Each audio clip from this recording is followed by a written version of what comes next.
नमस्कार। आज हम लोग आरक्षण में वर्गीकरण मुद्दे पर बात करेंगे, जो कि इस समय बहुत ही चर्चित मुद्दा है और बहुत ही सेंसिटिव मुद्दा है। हालांकि आरक्षण ही अपने आप में बहुत सेंसिटिव मुद्दा है। समझदार से समझदार लोग इसको समझ नहीं पाते हैं और हम भी बहुत ज़्यादा अभी इसमें समझदार नहीं, लेकिन जितना मुझे समझ में आ रहा है उस पर मैं आज बात करूँगा। तो आरक्षण में वर्गीकरण जो तत्कालिक मुद्दा है उस पर बात करेंगे। हालांकि हम बताते चलें कि जो आरक्षण है वो कोई गरीबी उन्मूलन कार्यक्रम नहीं है। हमारे समाज के तमाम महापुरुषों ने बार बार ये बात बताया है कि आरक्षण कोई गरीबी उन्मूलन कार्यक्रम नहीं है, इसलिए इस पर बार बार टिप्पणी नहीं किया जाना चाहिए। आरक्षण एक भेदभाव के खिलाफ कार्यक्रम है, प्रोग्राम है जो वंचित वर्गों को मिल रहा है। इस आरक्षण में वर्गीकरण की बात सुप्रीम कोर्ट ने की है, तो उसी पर आज हम बात करेंगे। क्योंकि इसके पहले ओबीसी रिजर्वेशन में वर्गीकरण हो चुका है, क्रीमिलेयर आ चुका है। इस समय एससी एसटी के रिजर्वेशन में वर्गीकरण की बात चल रही है, तो उस पर हम आज बात करेंगे। तो पहले समझिए आरक्षण क्या होता है। आरक्षण बताया ना, जैसे कि भेदभाव के खिलाफ एक प्रोग्राम है कि भाई उस जाति के आधार पर उसके साथ भेदभाव हुआ तो उसके साथ कुछ विशेष प्रावधान किया गया कि नहीं भाई तुमको ये सुविधाएं मिलेंगी, और उस सुविधाओं का लोगों ने लाभ उठाया है। उसका फ़ायदा लेकर के लोग अच्छे पोजीशन में पहुँचे भी हैं, इसमें कोई शक नहीं है। और यही उनको जलन है, आरक्षण में वर्गीकरण करने वालों को इसी बात से दिक्कत है कि कुछ जाति के लोग आरक्षण से पढ़ लिख करके अच्छे पोजीशन पे पहुंच गए हैं। तो वर्गीकरण करने का मतलब क्या है वो आज हमको समझाएंगे। क्योंकि बहुत साथी, जैसे हमारे एक बनारस के साथी हैं, उन्होंने विरोध किया था बाकायदा इसका, वो वाल्मीकि समाज के हैं, तो उन्होंने कहा कि नहीं ये होना चाहिए। तो मैं इस पे डिटेल बात करूंगा। हालांकि इस आंकड़े में जो मैं लिखा उसमें थोड़ा इधर उधर हो सकता है। जैसे उनका जो मंशा है वो करेंगे क्या, राज्य सरकारों के पास दो फॉर्मेट होगा। सुप्रीम कोर्ट ने बोल दिया अब राज्य सरकारें दो फॉर्मेट पे काम करेंगे, तो 11+11, 8+8+6। ये मैं बता रहा हूँ आपको क्या है। जैसे मान लीजिए लगभग 22% के आसपास रिजर्वेशन है हमारे पास। तो मान लीजिए अगर 100 सीट है, कहीं पे 100 सीट है, तो 100 सीट में 22% 22 सीट होता है, 22 सीट। इधर भी 22 लिखा है, 8+8+6, इधर भी 22 ही लिखा है।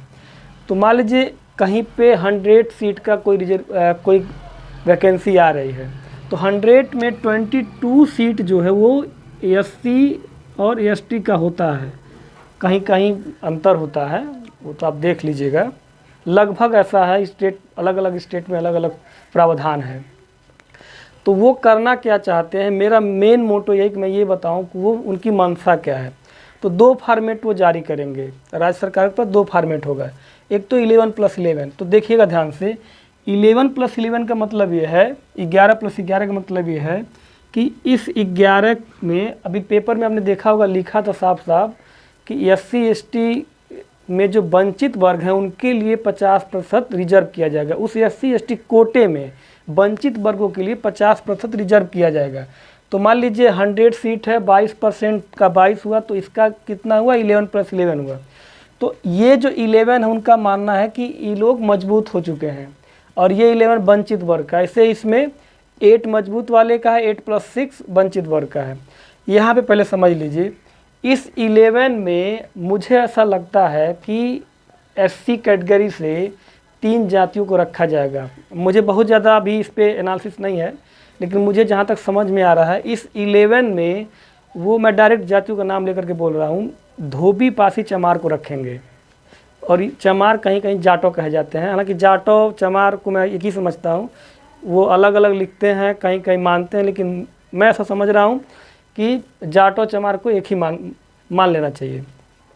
तो 11 जो है इसमें मैं लिख दे रहा हूँ, इसमें है धोबी,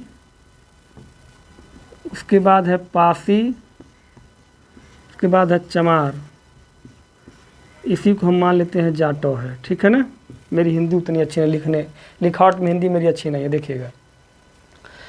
तो ये 11 धोबी पासी चमार है। अच्छा, एक बात और समझिए, रिजर्वेशन कब मिलता है, जब कोई पढ़ता लिखता है उसको रिजर्वेशन मिलता है। ऐसे घर बैठने से रिजर्वेशन नहीं मिलता कि आप घर बैठे हैं सरकार आपको बुला के नौकरी देगी। भाई वैकेंसी में आप तब कब शामिल होंगे जब पढ़े लिखे रहेंगे, BA, MA, BSc, MSc, BEd किए रहेंगे, एमएड किए रहेंगे, तमाम तरह का कोर्स करने वाले लोग ही इंटर पास किए रहेंगे, तभी ना आप रिजर्वेशन में जाएंगे। तो देखिएगा ज़रा 11 में अगर ये धोबी पासी चमार को जाटों को रखते हैं तो पहले क्या होता था समझिएगा। पहले 22 सीट हमारे पास होती थी 100 में, तो 22 सीट में हमारे SC ST के भाई जाते थे, तो 22 सीट पूरा फिल हो जाता था, पूरा भर दिया जाता था।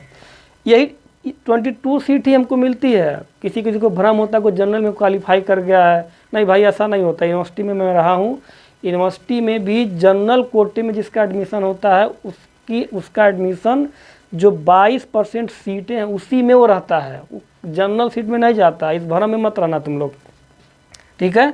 तो ज़रा ध्यान से देखिएगा, 22 जो सीट होती है 100 में 22%, उसमें 22 सीटें भर दी जाती थी। तो मान लीजिए 18 सीट इन तीनों जातियों से 18 सीट चला गया, 20 सीट लेकर चला गया, 15 सीट चला गया। जो वंचित जातियां हैं उनमें से पढ़ते कम लोग हैं, ये बात उनको स्वीकार करना चाहिए।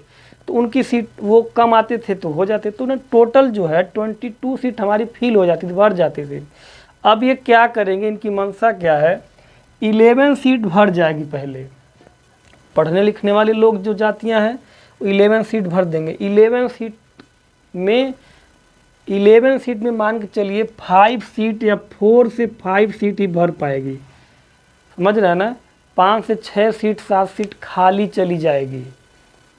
यहाँ पे ध्यान समझिएगा, अगर ये फॉर्मेट लागू होता है तो 4 से 5 सीट हमारी जो खाली सीट जा रही है वो इसको अदर SC इन SC में से नहीं भरने का काम करेंगे। ध्यान से समझिएगा, नहीं भरेंगे, वो खाली दिखा देंगे, या तो सीटें खाली भेज देंगे वापस, वैकेंसी दूसरी आएगी तब उसमें ऐड करेंगे, या तो इन सीटों को जनरल कोटे में डाल करके सवर्ण को भर देंगे। बात समझिएगा, जो सीट खाली जाएगी इस फॉर्मेट के हिसाब से ऐसा करेंगे। यहाँ पे आ जाइए, ये जो 8 सीट है, अगर ऐसा कुछ राज्य में होता है तो मुझे लगता है 8 जो सीट है ना, इसमें ये मुझे ऐसा लग रहा है कि चमार या जाटों को रखेंगे, ठीक है। या तो तीनों को रखें, धोबी पासी चमार को रखें, या तो सिर्फ चमार जाटों को रखें। तो इसमें क्या करेंगे, अब इसका पूरा फॉर्मेट समझिएगा। इसमें 8 सीट तो भर जाएगी, क्योंकि 8 सीट में अगर चमार जाटो आता है तभी भर जाएगा, धोबी पासी चमार आएगा तब भी भर जाएगा। 8 और 6, 8 + 6 जो सीट है ये वंचित वर्ग उनके हिसाब से वंचित है, SC में वंचित है। तो 8 को बोले हैं महादलित और 6 को कह रहे हैं अति दलित। इसमें देखिए, इसमें कुछ जातियां, इन दोनों में जातियों में जो वर्गीकरण होगा उसमें जहाँ तक मेरा अनुमान है, कुछ जातियाँ जैसे भंगी जातियों में कुछ जातियाँ हैं, एक खटिक जाति होती है SC में, वो इसमें आ जाएगी। धरिकार है, डोम है, इस तरह की बहुत सारी जातियाँ हैं SC में जो इन दोनों में होंगी। तो मान के चलिए यहाँ पे सीट कैसे खाली चली जाएगी, 8 सीट पहली वाली भर जाएगी। इसमें मैं बता रहा हूँ बार बार कि पढ़ने वाले को ही रिजर्वेशन मिलता है। इसमें मान लीजिए वंचित वर्ग में पढ़ने वाले कम लोग होते हैं, इनको स्वीकार करना चाहिए। तो इसमें मान लीजिए 4 सीट वो भर दिए और इसमें 2 सीट वो भर दिए। ये भरी सीट हम कह रहे हैं फिल कर दिए, ये तो पूरा फिल हो गया। इसमें 4 सीट फिल हो गया, इसमें 2 सीट खाली कितनी है, इसमें 4 सीट खाली है, ये खाली मैं लिख दे रहा हूँ, और इसमें भी 4 सीट खाली है, ये खाली सीटें हैं। अब देखिए, अगर यहाँ 8 सीट भर गई, यहाँ पे 8 में से 4 भर गई, 4 खाली है। यहाँ 6 में से 2 भर गई, 4 खाली है। 4 4 8 सीट खाली चली गई। फिर हमारी यहाँ पे भी लगभग 4-5 सीट खाली चली गई। ऐसे ही ये नियर अबाउट आंकड़ा है। तो ऐसे हमारी सीट खाली चली जाएगी, यही इनका मंशा है। और खाली सीट पर ये करेंगे क्या, खाली सीट पर ये जनरल कोटा दिखा करके ये सीट भर नहीं पाई है, हम इनके में काबिल लोग नहीं हैं, SC में काबिल लोग नहीं, ये दिखा करके ये जनरल कोटे से सवर्णों को भर देंगे। जनरल कोटा अब जनरल कोटा नहीं रहा। जनरल कोटे का मतलब क्या होना चाहिए, उसमें हर वर्ग जाएगा, जो एक कट ऑफ को पार कर जाएगा वो उसमें जाएगा। लेकिन यहाँ ऐसा नहीं चल रहा है भाई। मैं कई वर्षों से देख रहा हूँ जनरल का मतलब सवर्ण होता है। और एक बात और मैं बता दूँ, रिजर्वेशन आरक्षण अब नाम मात्र का ही रह गया। उसमें भी देखिए बेईमान जो है, इतनी इनके अंदर बेईमानी है। इनका EWS आरक्षण, मैं इस पर भी बात कर लूँ ज़रा। इनका EWS जो रिजर्वेशन है, आपने देखा होगा एक दिन में पास हुआ था, एक दिन के अंदर संसद भवन से पास होकर के लागू हो गया। ये पहले ही गले तक खाए हुए हैं, पहले ही गले तक खाए हुए हैं। और EWS नामक रिजर्वेशन आरक्षण इनके मुंह में ठूस दिया गया है। ये है इनका काम। ये पहले ही गले तक खाए थे सीटों में आरक्षण, पहले ही इनका सीट पूरा फुल था, पहले ही गले तक खाए थे। और EWS नामक इनके जो है मुंह में ठूस दिया गया है। ये बात हमको समझना चाहिए। और हमारे आरक्षण में देखिए किस तरह की बात करते हैं।